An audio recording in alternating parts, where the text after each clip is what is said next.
लक्ष्मी सबसे ज्यादा प्रसन्न कौन से दिन होती है? जम के बोलिए जरा। शुक्रवार। तो शुक्रवार को लक्ष्मी सबसे ज्यादा प्रसन्न क्यों होती है? उसका प्रसन्न होने का कारण क्या था? लक्ष्मी जी के दो भाई थे, दोनों की शादी नहीं हो रही थी, दाता और विधाता, दोनों का विवाह नहीं हो रहा।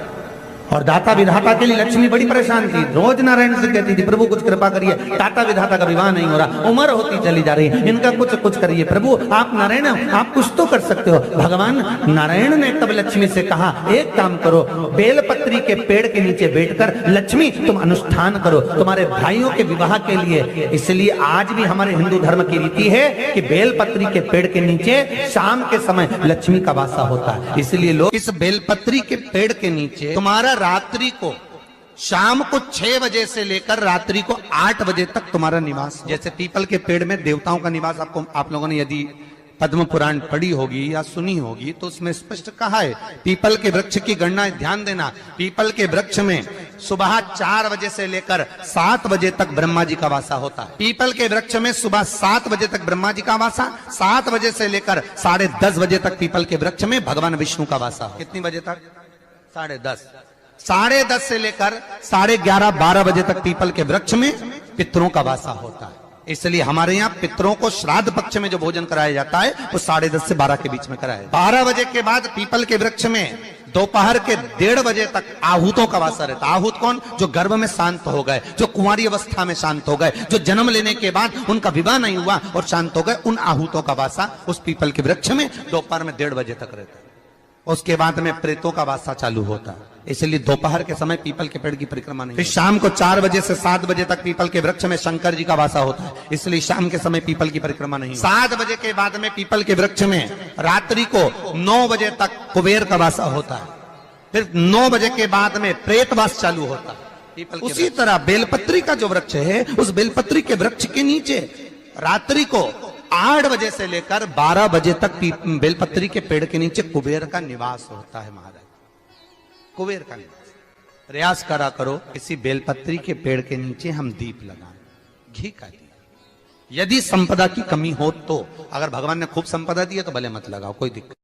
महामृत्युंजय मंत्र का यदि आप जाप करते और आपको मालूम पड़ गया कि शरीर में मुझे ये रोग हो गया है, मुझे शुगर हो गया है, मुझे बीपी हो गया है, मेरा ब्लड प्रेशर ऊंचा नीचा रह रहा है, कोई भयंकर रोग, मेरे रिश्तेदार को कोई कैंसर जैसा रोग हो गया, किसी को कोई थायराइड हो गया, किसी को कोई किडनी और लीवर में सूजन हो गई, किसी को कहीं किडनी और लीवर में तकलीफ हो गई, तो शिव महापुराण की कथा कहती है, नवग्रह शिव महापुराण की कथा कहती है कि बेलपत्री के वृक्ष के नीचे महामृत्युंजय मंत्र का जाप जो शुक्रवार की शुक्रवार घी का दिया लगा कर करता है, उसके रोग बाबा देवाधिदेव महादेव समाप्त करते चले जाते हैं। ये संजीवनी मंत्र शुक्रवार के दिन भगवान शंकर को शुक्र को दिया था, इसलिए उसको शुक्रवार के दिन बेलपत्री के वृक्ष के नीचे बेट घृत का दिया लगाकर शरीर में जो रोग है उसका स्मरण कर कर शंकर जी से विनय कर कर,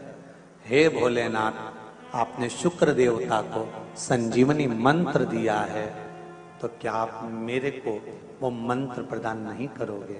मेरे रोग, मेरी बीमारी, मेरे दुख को आप नहीं हरोगे? शिव से कहो, ये शरीर आपने दिया है और भजन करने के लिए दिया है, स्मरण करने के लिए दिया है, कीर्तन करने के लिए दिया है, तो संभालोगे भी आप। और बेलपत्री की ओर मुख कर घी का दिया लगाकर महामृत्युंजय मंत्र का स्मरण कर लेने पर धीरे धीरे धीरे धीरे धीरे धीरे वो रोग समाप्ति की ओर। शंकर भगवान को तुलसी नहीं केवल एक बैकुंठ चतुर्दशी के दिन चढ़ती है, वो भी रात्रि के समय पर 12 से 4। शंकर भगवान को तुलसी नहीं चढ़ती।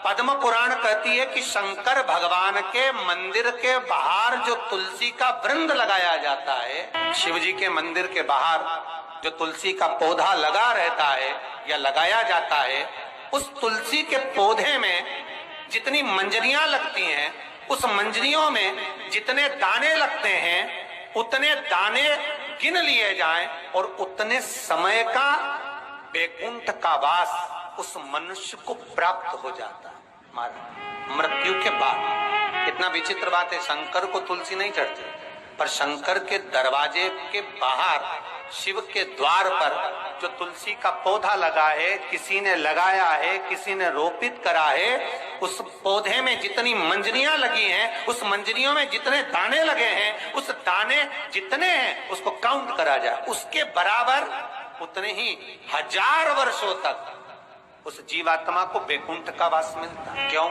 उसकी कथा भी यहाँ पर वर्णन। भगवान विष्णु सामने शंकर के बैठे थे और भगवान शिव ने जब सत्यनारायण नाम रख दिया था, तब भगवान विष्णु शिव से कहते हैं नारायण, भगवान शंकर से कहते हैं भोलेनाथ, त्रिकालदर्शी, कैलाशी, अविनाशी है। मेरे सारे विग्रह के साथ में लक्ष्मी मेरे साथ में। बहुत ध्यान देना मां, मैं अगर नारायण रूप में हूं तो लक्ष्मी मेरे साथ में, मैं राम रूप में हूं तो सीता मेरे साथ में, मैं कृष्ण रूप में हूं तो राधा मेरे साथ, मैं रंगनाथ रूप में हूं तो गोदा मेरे साथ में लक्ष्मी सदा विराजमान है। पर आज आपने मेरा जो सत्यनारायण नाम रखा है, मैं अपना संग किसको ले? तब भगवान शिव ने कहा, जब बाहर निकले जो रोपित मिले बस वही आपको समर्पित हो। तुलसी का पौधा रोपित था, उस तुलसी के दल को भगवान नारायण ने अपना संग बनाया। और बहुत ध्यान देना, सत्यनारायण की कथा हो, चाहे भागवत की कथा हो, चाहे विष्णु पुराण की कथा हो, इन सभी कथाओं में सबसे ज्यादा प्रसाद की महत्वता नहीं है जितनी तुलसी के दल की महत्वता है।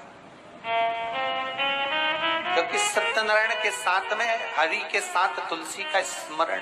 आज सुनते हैं तुलसी माता की चालीसा। यह चालीसा सुनने से होती है हर रोगों से मुक्ति, मिलती है सुख समृद्धि का आशीर्वाद। तो एक बार बोलिए प्रेम से विष्णु भगवान की जय, तुलसी माता की जय, भगवती माता की जय। श्री तुलसी महारानी करो विनय सिरनाय, जो मम हो संकट विकट दीजे मात नसाय। नमो नमो तुलसी महारानी, महिमा अमित न जाए बखानी। दियो विष्णु तुमको सम्माना, जग में छायो सुयस महाना। विष्णु प्रिय जय जयंती भवानी, तिहु लोक की हो सुख खानी। भगवत पूजा करे जो कोई, बिना तुम्हारे सफल न हो। जिन घर तब नहीं होए निवासा, उस पर करे विष्णु नहीं वासा। करे सदा जो तब नित सुमरन, ते ही के काज होए सब पूरन। कार्तिक मास महात्म्य तुम्हारा, जाको जानत सब संसारा। तब पूजन जो करे कुमारी, पावे सुंदर वर सुकुमारी। करे जो पूजा नित प्रति नारी, सुख संपत्ति से होए सुखारी। वृद्धा नारी करे जो पूजन, मिले भक्ति होवे पुलकित मन। श्रद्धा से पूजे जो कोई, भव निधि से तर जावे सोई। कथा भागवत यज्ञ करावे, तुम बिन नहीं सफलता पावे। छायो तब प्रताप जग भारी, ध्यावत तुम्हि सकल चितधारी। तुम्हि मात यत्र तंत्र में, सकल काज सीधे होवे क्षण में। औषधि रूप आप हो माता, सब जग में तब यश विख्याता। देवी ऋषि मुनि और तपधारी, करत सदा तब जय जयकारी। वेद पुराणन तब यश ज्ञाया, महिमा अगम पार नहीं पाया। नमो नमो जय सुख कारिणी, नमो नमो जय दुख निवारिणी। नमो नमो सुख संपत्ति देनी, नमो नमो अख काटन छेनी। नमो नमो भक्तन दुख हरनी, नमो नमो दुष्टन मद छेनी। नमो नमो भव पार उतारिणी, नमो नमो परलोक सुधारिणी। नमो नमो निज भक्तन उबारिणी, नमो नमो जन काज सवारिणी। नमो नमो जय कुमति नशावनी, नमो नमो सब सुख उपजावनी। जयति जयति जय तुलसी माई, ध्याऊ तुमको शीश नवाई। निज जन जानी मोहि अपनाओ, बिगड़े काज आप बनाओ। करूं विनय मैं मात तुम्हारी, पूर्ण आशा करो हमारी। शरण चरण कर जोरी मनाओ, निस दिन तेरे ही गुण गाऊं। करहु मात यश अब मोह पर दाया, निर्मल होए सकल मम काया। मांगू मात या बर दीजे, सकल मनोरथ पूर्ण कीजे। जानो नहीं कुछ नेम उचारा, क्षमहु मात अपराध हमारा। 12 मास करे जो पूजा, ताशम जग में और न दूजा। प्रथम ही गंगा जल मंगवावे, फिर सुंदर स्नान करावे। चंदन अक्षत पुष्प चढ़ावे, धूप दीप नैवेद्य लगावे। करे आचमन गंगा जल से, ध्यान करे हृदय निर्मल से। पाठ करे फिर 40 की, स्तुति करे मात तुलसी की। यह विधि पूजा करे हमेशा, ताके तन नहीं रहे कलेशा। करे मास कार्तिक का साधन, शोभे नित्य पवित्र सिद्ध होई जाई।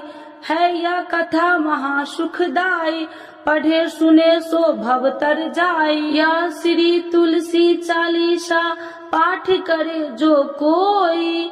गोविंद सो फल पावही, जो मन इच्छा होई। तो एक बार बोलिए प्रेम से विष्णु भगवान की जय, तुलसी माता की जय, भगवती माता की जय, सर्व देवी देवताओं की जय।